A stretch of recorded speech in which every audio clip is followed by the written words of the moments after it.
បងប្អូនមកធ្វើស៊ុបសុខភាពញ៉ាំទាំងអស់គ្នាចាខ្ញុំហៅថាឈ្មោះស៊ុបសុខភាពព្រោះអត់មានខ្លាញ់ចាជាដំបូងហ្នឹងគឺខ្ញុំមានដូចថាល្ហុងអីនឹងការ៉ុតចាហើយនឹងពោតដើម្បីយករសជាតិណាឈ្ងុយហ្មងដាក់ពោតទៅហើយខ្ញុំមានសាច់គោនេះ2ដុំសាច់ជាប់ឆ្អឹងណាជាប់កភួនអញ្ចឹងណាចា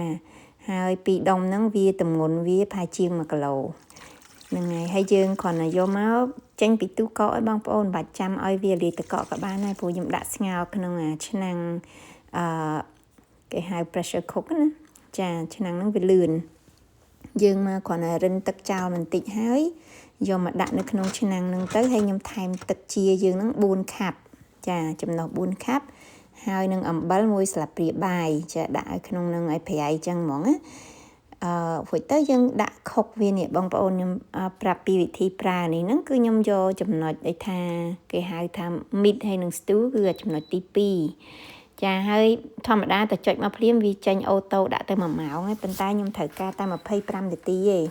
ព្រោះដាក់សាច់ហ្នឹង25នាទីហ្នឹងគឺលើកមកឆ្អឹងផ្សេងសាច់ផ្សេងហ្នឹងគឺផុយល្អមែនតើចង់ជ្រុលផងចាអញ្ចឹងដាក់25នាទីហើយយើងចុច start ទៅវាខុកហើយយើងមិនបាច់ចាំធ្វើអីទេទុកវានៅនឹងហើយដល់ពេលវាឈប់ភ្លាមយើងអត់អាចទៅចុចបើកយកភ្លាមទេវាអត់អាចបើកទេណាឆ្នាំងហ្នឹងវានៅបិទជាប់តែរយៈពេលដែលយើងនៅកំពុងតែរងចាំឆ្នាំងហ្នឹងឲ្យវាចុះត្រជាក់ហ្នឹងយើងងាកមកហាន់បន្លែចាកាត់បន្លែបាត់អីយើងហើយទៅចិត្តសបកចិត្តអីចានៅធ្វើច្រើនមុខទៀតអញ្ចឹងខ្ញុំមានល្ហុង1ផ្លែខ្ញុំដាក់ទាំងអស់ហើយនឹងការ៉ុត2ដើម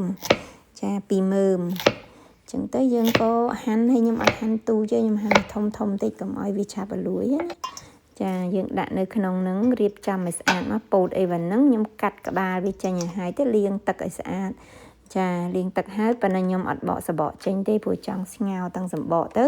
វាមានជាតិឈ្ងុយផងហើយកុំឲ្យអាសក់ពោតដូចថាយើងលាងអត់ស្អាតអីវាចេញវានៅពេញអញ្ចឹងណាអញ្ចឹងដាក់ទាំងសម្បកអញ្ចឹងវាអត់សូវអីចាហើយឥឡូវហ្នឹងពេលដែលយើងហាន់បន្លែហាន់អីឲ្យបងប្អូនងាកមកមើលឆ្នាំងសាច់ហ្នឹងគឺវាត្រជាក់ល្មមហើយវាឲ្យយើងបើកបានហើយចាបើសិនជាអត់ទាន់ត្រជាក់បងប្អូនត្រូវប្រយ័ត្នមែនទែនបើកទៅខ្លាចវាខ្ទាតដូចថាចំហាយវាជះមកខ្លាំងណាចាឥឡូវមើលសាច់ទាំងអស់គ្នានេះគឺលើកមកឆ្អឹងផ្សេងសាច់ផ្សេងហើយទឹកក្នុងហ្នឹងគឺថ្លាឆ្វង់ហ្មងវាអត់មានកកអត់មានអីញ៉ៃញ៉ៃដូចយើងស្ងោរឆ្នាំងក្រានយើងធម្មតាគឺចេញកតិចកទីអីថាងតែយើងបើកភ្លើងខ្លាំងពេកទឹកអត់ថ្លាអីចឹងអានេះអត់ភ័យទេចាដាក់មកគឺថ្លាឆ្វង់ថ្លាជាងទឹកសុទ្ធយើងទៀតហើយខ្ញុំយកមកច្រោះដាក់ឆ្នាំងផ្សេងមួយទៀតដែរបងប្អូនដាក់ឆ្នាំងថ្មីមួយទៀតមកហើយខ្ញុំយកទឹកស្ងោរស៊ុបមិញហ្នឹងចំនួន4ខាប់ហ្នឹងយើងយកមកចាក់ណាចាព្រោះហ្នឹងជាតិវានៅនឹងទាំងអស់ហើយយើងចាក់ត្រង់វាយកសំណាញ់នេះត្រង់ឲ្យស្អាតមែនតើច្រោះទាំងអស់ចាញ់ហើយខ្ញុំបន្ថែមទឹកចំនួន10ខាប់បញ្ចូលទៀតនៅក្នុងឆ្នាំងធំមួយហ្នឹងហើយខ្ញុំយកទៅដាក់ដាំទៅតែមុននឹងយកទៅដាំហ្នឹងគឺខ្ញុំស្រង់ខ្លាញ់ចេញទាំងអស់ចាខ្លាញ់ហ្នឹងច្រើនណាស្រង់មកបានឡើងមិនថឹកដែរអញ្ចឹងឥឡូវនៅសល់តែទឹកថ្លាឆ្វង់អញ្ចឹងដែលយើងយកទៅដាំនេះមើលទឹកខ្លាញ់ខ្ញុំដួសចោលអស់ខ្ញុំអត់ប្រើទេចាខ្ញុំយកទៅចាក់ចោលហើយនេះពេលដែលយើងដាក់ចក្រានដាំទៅឃើញទេបងប្អូនឆ្អឹងគឺចេញមកផ្សេងគឺសាច់ផ្សេងតែម្ដងហើយសាច់នេះបើយើងស្ងោរតាំងតសៃទាំងអីផុយទាំងអស់ចាបើយើងស្ងោរឆ្នាំងធម្មតាប្រហែលជា2-3ម៉ោងទេដែរដឹងចាព្រោះខ្ញុំខានស្ងោរឆ្នាំងក្រៅយូរហើយតាំងពីមានខ្ញុំប្រើឆ្នាំងហ្នឹងមកខ្ញុំចូលចិត្តប្រើហ្នឹងវាលឿនចាចំណេញពេលយើងណាចាវាអត់ត្រូវការមើលអីច្រើនទេគឺដាក់តែអញ្ចឹងហើយយើងយកពេលដាក់ដាំឆ្នាំងហ្នឹងហើយមិនបាច់ដាំឲ្យពុះក៏បានដែរបងប្អូនខ្ញុំដាក់បន្លែចូលតែម្ដងដូចមានពោតខ្ញុំ3ហ្នឹងគឺខ្ញុំដាក់ទាំងមូលអញ្ចឹងខ្ញុំអត់កាត់ទេហើយក៏អត់បកសបកដែរចាហើយបន្លែយើងហ្នឹងគឺដាក់ចូលមួយគ្នាតែម្ដងទៅព្រោះវាអត់មានអីត្រូវងាស់អីទៀតងាស់ឲ្យតែបន្លែនឹងឆ្អិនហើយទន់ល្អតែយើងចង់បានហ្នឹងហើយគឺឆ្អិនហើយចំពោះការសាបប្រៃបងប្អូនអាចលៃលកតាមនឹងបានចំពោះខ្ញុំអត់មានថែមគ្រឿងអីទាំងអស់គឺខ្ញុំដាក់តែអំបិលនៅក្នុង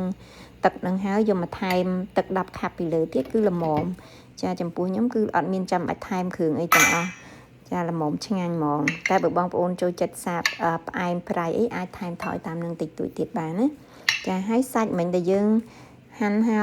ឆ្អិនហើយហ្នឹងយើងយកវាមកហាន់ជាប្រទះជាដុំអីចឹងតាមចំណូលចិត្តបងប្អូនចាដល់ពេលយើងដួសស៊ុបនឹងញ៉ាំយើងអាចដាក់សាច់នឹងពីលើទៅកុំឲ្យវាល្អក់ទឹកខ្ញុំអត់ដាក់ចូលឆ្នាំងវិញទេខ្ញុំហាន់ឲ្យដាក់ខាងក្រៅចាដើម្បីពេលយើងញ៉ាំ